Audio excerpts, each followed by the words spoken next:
Okay. Sweet. Great. So, another Sunday, another watch list, more things to go over. So, we've got a few things to discuss in this webinar, and it's not all on the same topic. So, we'll start off in the first section, which is the Eurozone. So, we're going to do a little bit of talking and some key points, and then we'll move on to some data, then we'll move on to charts. So, first of all, we've got the main driver of the euro at the moment, which is the CDU and the AFD. So the AFD essentially is far right. We've got the ECDU, which is far left.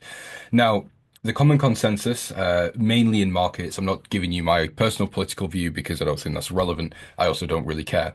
Um, the market consensus is that the CDU is the optimal choice for the euro index and for the DAX. So the reason is because the CDU is supportive of fiscal expansion. They are market friendly, oh sorry, they support market friendly reforms, and we can generally expect the euro and the DAX to benefit quite well from those from that party being elected. In terms of the AFD, I would assume we have the opposite. So I would assume that the DAX will be negatively affected. I would also assume that the euro will be negatively affected. Um, I'm going to be honest, I'm not 100% sure what the AFD actually want to do, but it seems like their primary goal is deportations, very similar to reform in the UK, rather than it being economically prioritized. So, just again, quick recap on that one. The best case in terms of markets is that the CDU come into power.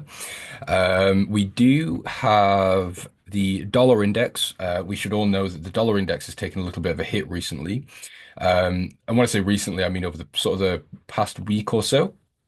So what we had essentially on the dollar index was very, very strong growth. So if you guys remember, we had the 50 basis point cut a while ago last year. Then we had, sorry guys, I'm just taking breaks. I'm just admitting people into the call. Um, so yeah, we had the 50 basis point cut. Then we suddenly had a real pickup in US data. So we saw the labor market significantly strengthening. We also saw lots of optimism around Trump. Um, we also saw pretty nice safe haven inflows into the dollar as well, with obviously Russia, Ukraine in the Middle East, and even with China, Taiwan, that was a very small player as well at one point. Now the situation with the dollar is that while it remains strong, the data definitely isn't is it's not objectively weak data. It's just weaker than what the dollar has been getting recently, which is leading to us seeing a repricing in the dollar. So it's not a case of I'm expecting the dollar to now change trends and start suddenly dropping 10, 20% or even 15%. I'm more expecting at the moment the dollar to just have a small reprice into account for the current data and not obviously the data that was. And then we might stabilize and start picking up again. But of course, that all depends on the data that's coming out. So at the moment, I'm not a bear on the dollar, but I'm definitely not wanting to be short term long on the US dollar at the moment. Now, the actually, you know what? We'll move on to some of the data points. There is some interesting things really here. So if we have a look here on the Edge Finder, so we'll just do a very quick scan. The first two things we see, silver and gold. Now we'll go into gold first because I think it's interesting. And what we don't want to do is see this and say, okay, great, gold is very bullish. Let's start buying gold. Although I think gold longs are a great idea, I am just very cautious at the moment about buying gold. Now, it's obviously very, very high in terms of price. It's very expensive relative to where it has been. But that's not necessarily the main concern I've got. The main concern comes from the COT data.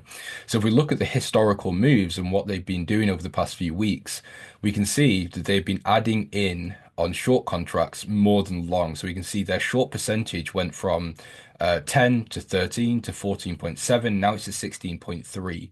So although their long positioning is still, oh sorry, the net position is still long, or overall long at least, the fact that those long contracts are starting to get reduced a little bit, we can see here it's gone, they reduced 12,000 or almost 13,000, then they reduced almost 10,000 while still adding shorts into gold. It's a sign to me that, if prices are very high on gold, we see smart money starting to be a little bit more interested in selling gold. I don't really want to be in it right now. Now, if we go ahead and have a look at silver, we actually see almost the opposite. So silver is also getting a very, very strong reading or a very strong bullish reading. But what we see is their long contracts are still increasing. So we're going from 71.14, 71.7, 72.99, 73.6. So we can still see that long contracts being added into silver. Whereas again, if we compare that to gold, we're seeing a complete shift or sort of the opposite thing happening, which is why I'm still very happy to stay in my silver position, which is currently looking like this. So I'm in profit on silver. I did add in again on Friday, but I'm completely fine to do it. I've got no issue at all adding into silver. But again, in terms of gold, I just don't want to be in that market right now. I mean, if we look at this on the daily time frame, it's just been running essentially since last year, or the start of last year. So we can see October 2023, and then it's just mooned since then. So again, pairing that with the COT data, I'm just a little bit skeptical and adding in right now. But that should go with saying that I'm not a bear on gold. I'm not looking to sell it. I'm just not comfortable buying it right now at this time. So what is Phantom saying? Hey James, how you keeping? Isn't GU back to clearly bearish now, especially considering the recent news? Not necessarily. So if we have a look at some of that data, I'll show you now. So this is I'm actually just going to move these over here. So this is a matrix or terminal, whatever you want to call it, heat map I built last week. Now this is just for personal use, but it gives me a bit more of an indication into each economy. Um, what was I going to say? Yeah, so although I'm not bullish on euro dollar or pound dollar, I'm just very much on the sidelines. So, Phantom, I'm not sure if you were here at the time, but we were discussing about the CDU coming into power in Europe, or sorry, not Europe, in Germany, which would be a bullish catalyst for the euro. They're very pro fiscal expansion. Now, if we look at their interest rates, sorry, the previous was at 3.15. They cut down to 2.9. We know that they're looking to cut rates. Now, their inflation rate month on month has also come down, which is pretty supportive of rate cuts. Inflation rate, which is basically year on year or annualized, is going up, but that's not a huge factor. The overall economic performance, or in terms of the sort of the keynotes which are here, which I won't read right now, but they're really not supportive.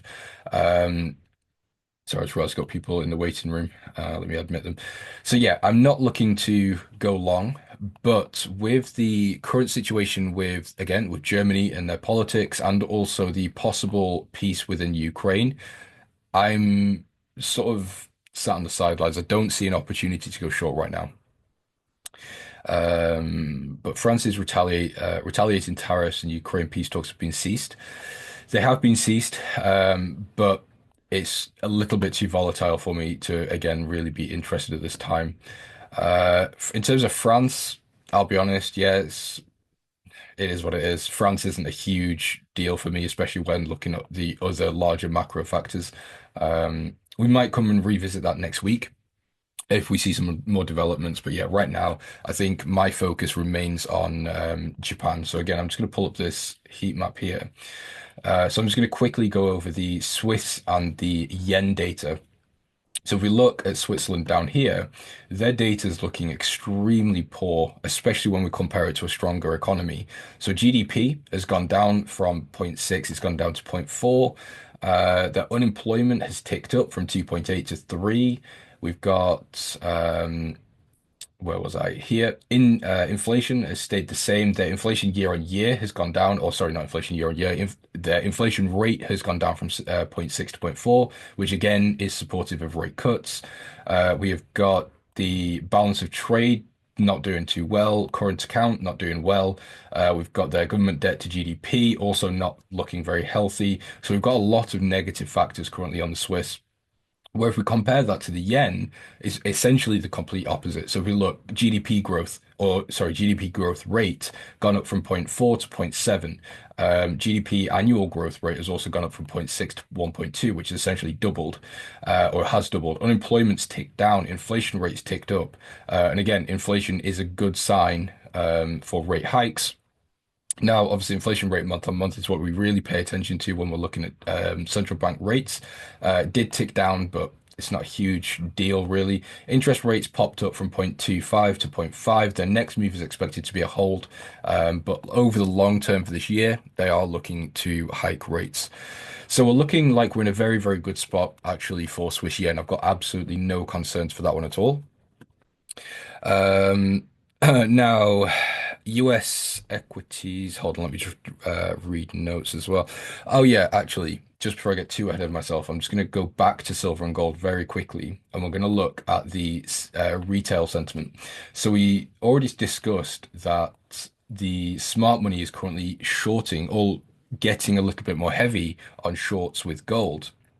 Whereas if we look at what the retail is doing with gold, they're currently adding into shorts. So we can see they went from 20.13, they've now increased to 33.47. So it's currently hanging around the 30%, or sorry, 30 range. There's also increased longs. So longs are at 66.53 and they've increased to 67.6. So retail's not on our side in terms of gold. Smart money's not really giving us what we want to see either. So gold is basically no trade for me at the moment. Now, actually, I need to pull the finder again. So I'm reading my checklist here. So the US equities. Now, generally speaking, I don't short US equities, and the reason is because they don't just fall for no reason. They don't just have large downside moves. It's normally due to a catalyst. Um, so if we look at COT data here, we have got the Dow is currently reading very bearish here with a net change of almost 7.5%. The net positioning is bearish. We've got Nasdaq and SPX or the S&P 500 also not being very supportive again in terms of smart money. So if we look at the charts on the US index, oh sorry, the US equities, it's not looking great in terms of positioning for longs. I mean, look at the downside move we had on Friday on the S&P, the Dow also following track. We've got the Nasdaq as well, looking like it's pretty bearish at the moment. So I would still like to look for longs, but it might be a little bit early to do so at the moment. Max, I'll be keeping an eye on CAD yen, pound yen, euro yen. Also wait for Swiss yen to pull back for short. Good plan, Max. Phantom says, I'm in gold but missed silver. Had perfect entry at the start of the year, but got stopped out right before the move. That is very unfortunate, Phantom. So yeah, in terms of the yen, I'm still in this euro yen position. So we called this on Friday and it actually hit take profit on Friday. So it's a nice little day trade we had there. So I'm still in. It's basically following Swiss yen, essentially following the same track, but I've just got a much shorter take profit on euro yen. So I'm looking for the 150 level, whereas if we compare that to Swiss yen, I'm looking for a much longer term target, possibly down to sort of 140 to 120. So again, we will have to sort of just pay attention to that one. You're looking forward to EJ retracement to enter. Yeah, I think we are going to see some sort of retracement on the yen pairs. Swiss yen especially is, in fact, all of the yen pairs are now down at quite a strong support level. So in terms of adding in, I would wait for one of two situations, which would either be a very simple break, retest, continuation. So I'd be looking to add in onto on the retest, or if we see a rejection here, add in on the well, try and time the top of the rejection, and then add in again there. Either way, I'll be scaling in. I really like the yen story at the moment. I actually made a YouTube video on that, and we've been discussing it quite a lot in Discord, so I'm not going to go over it too much. I think we discussed it last week as well. So we will sort of glide over the the yen for just for now, unless you've got any specific questions.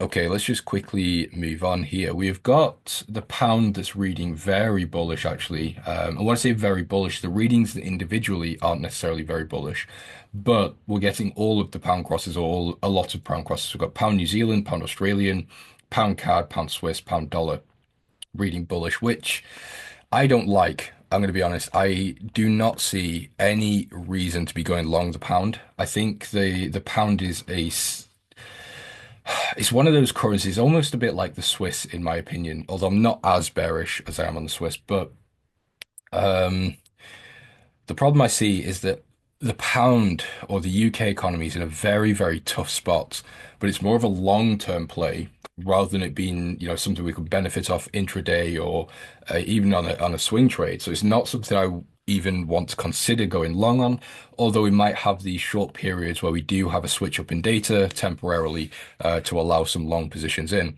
But the overall landscape for the pound, it just isn't supportive. I mean, they're looking to, or it's looking like they're going to hold on the next meeting in January, in March. But beyond then, it looks like we're on track to cutting rates. I mean, the gilts also support that rate cut idea. The UK inflation did tick down, ticked up, but it's not enough to really do anything or to change the bias or change the idea of the Bank of England. Uh, how long will the yen strength be? It's a good question. I would expect it to be for the next sort of 12 to 18 months. Now, I was reading an article today, and unfortunately, I can't remember where it was. I didn't save it, which is my mistake. But in fact, hold on, let me just have a quick look. It should be in my bank reports file. Just give me a quick second to just try and find it here. Uh, actually, yeah, it's right here. Let me just open it for you. Okay, so. Here we can, this is from MUFG, it's the FX Weekly. It came out on Friday. So the JPY has been the best performing G10 currency so far this year. So essentially, they are bullish on the yen. So we can see they're sticking with the yen, or sorry, the euro yen short idea. But recent market moves are starting to attract more attention from domestic policymakers. Governor Ueda indicated the Bank of Japan will be willing to step in to support the Japanese government bond market if required to guard against a repeat of the financial market instability from last summer.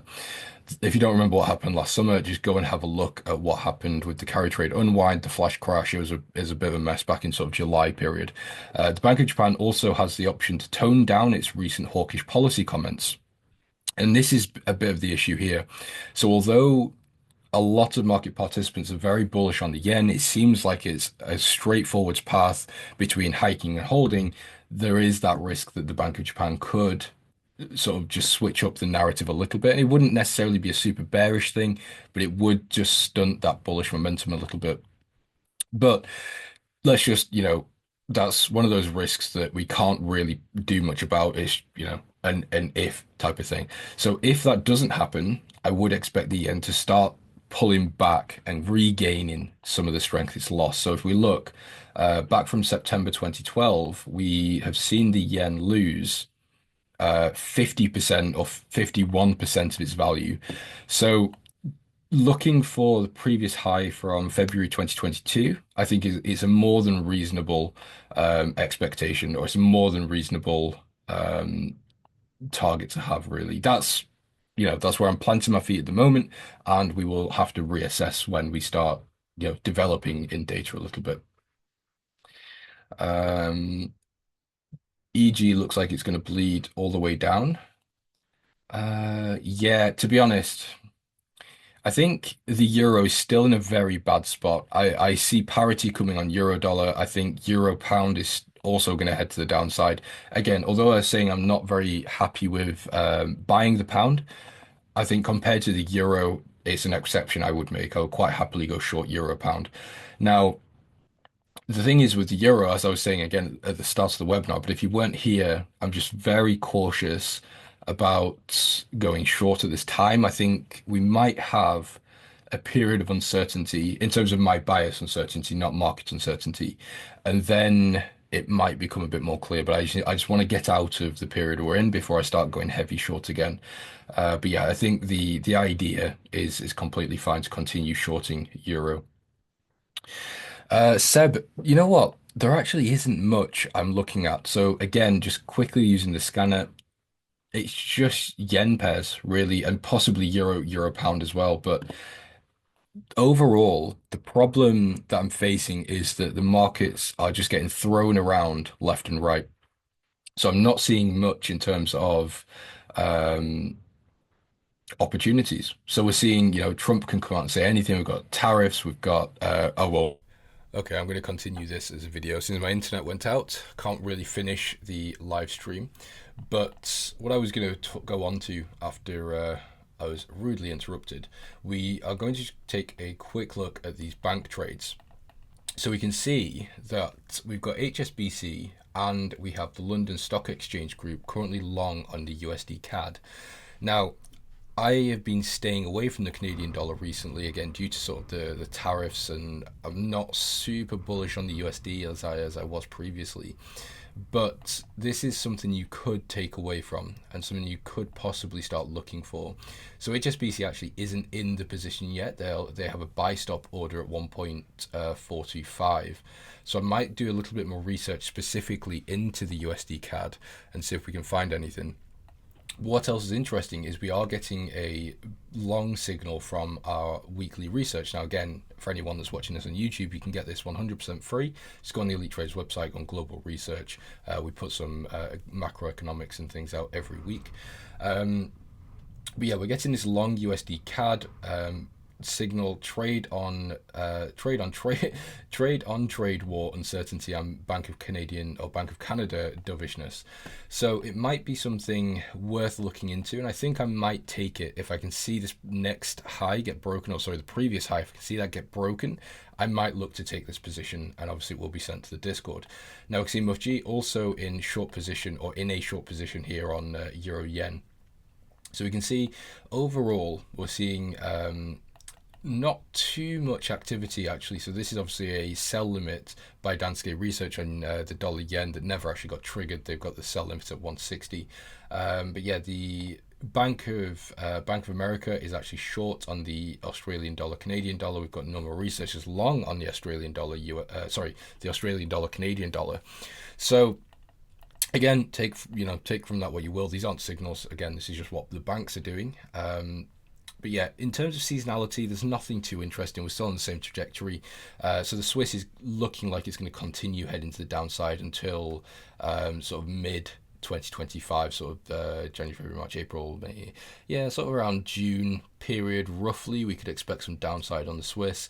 The euro, again, expected to continue to the downside in terms of seasonality. The yen seasonality, I don't think is really going to be much of an issue. Obviously, we've got essentially a complete switch up with the Bank of Japan's policy at the moment, so I'm quite happy to continue holding.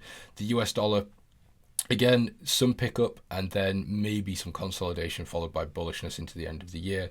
But yeah, that's about it. Obviously, the pound expected or looking like it's potentially going to head to the downside as well. But again, this is seasonality. It doesn't take into account current macroeconomics or drivers. Central bank rates, we've already slightly touched on this, but the ECB is cutting rates, so that might be one you want to look at shorting. Again, looking at euro yen and the euro US dollar. We've got the RBA that did a hawkish cut, and now it looks like they're going to hold rates. So the Australian dollar is on my radar for a potential long position. The Swiss National Bank, obviously, I'm looking to short. I've already made a whole video about the yen and the Swiss. Not the RBA, the Reserve National Bank of New Zealand, also looking to cut rates. I would quite like to go short on the NZD, which would be quite a nice position for the AUD NZD shorts. Bank of Japan, obviously, on their on the path to normalization. Bank of England are holding rates, potentially or very likely holding rates. So again, doesn't really mean much to me. I'm still very bearish on the sterling, and the Federal Reserve is holding rates. So I would quite like to go long on the US dollar eventually. If we can start seeing a pickup in data again, since we have seen some sort of stagnation or decline in the dollar index over the past sort of 1 to 2 weeks, roughly, give or take. So in terms of the dollar index, I would quite like to see this support level get hit. So ideally, we either see, obviously we've had the decline, we see a rejection off the support and continue to the upside. Given the current data, I'm not super confident in this idea. Or the other idea is we continue to the downside and then potentially pick up. But what we need to be aware of, and I've mentioned this a few times in previous videos and streams, is when Trump was last in office. So we saw a very, very similar start to the year. So we go back to 2016, it was November, so roughly around here, we saw the initial move on the dollar to the upside, which we've obviously had or maybe still in, or already had. And then it was followed by a 14.5% decline. So is this what we're seeing now, where we've had Trump come into office, we've had a nice run to the upside, and then we're going to see another sort of 10 to 15% decline? It's possible. I wouldn't rule it out. I mean, that would essentially just be a full correction of the move we had over here. But again, I'm not going to be the one that's calling the top of the dollar just yet. I think it's very difficult to be a perma bear on the US dollar. It's a very, very stable currency. It's obviously the world reserve, so do as you please, but that's not my style. I'm happy to sort of take the dollar on a data by data perspective, as the big Jerome Powell would say. So guys, that's about it from me this week. I'm quite happy. Again, I'm still bearish on the euro, bearish on the pound, bullish on the yen. I'm neutral to bullish on the US dollar. Not really looking to heavily buy or sell the dollar. I will take some trades if I see an opportunity, but again, nothing too heavy. The euro is tricky. So the situation really is, I mean, we already discussed this earlier in the video or the stream. If we can see price continue to reject here, and we don't see any more developments in peace talks, I think I'm quite happy to go short again, actually, on the euro. I think parity is coming later this year. But if we break above this high, that's going to be my signal to potentially just get out of the euro for a little while and let things calm down and let things develop. And then we'll take it from there. But again, this has been it from me. So I appreciate you watching. Again, if you are a member, I apologize about the stream. There's just the very heavy wind over the past couple of days, especially where I am in the UK, which is a bit unfortunate. It keeps knocking out my the Wi-Fi. So unfortunately, nothing I can do about that. But like and subscribe if you're not already. It helps me out a lot. I do appreciate it. And you can currently join the Discord for 80% off if you're not already in it. Link is in the description, or you can join the free Telegram. I will see you all very soon.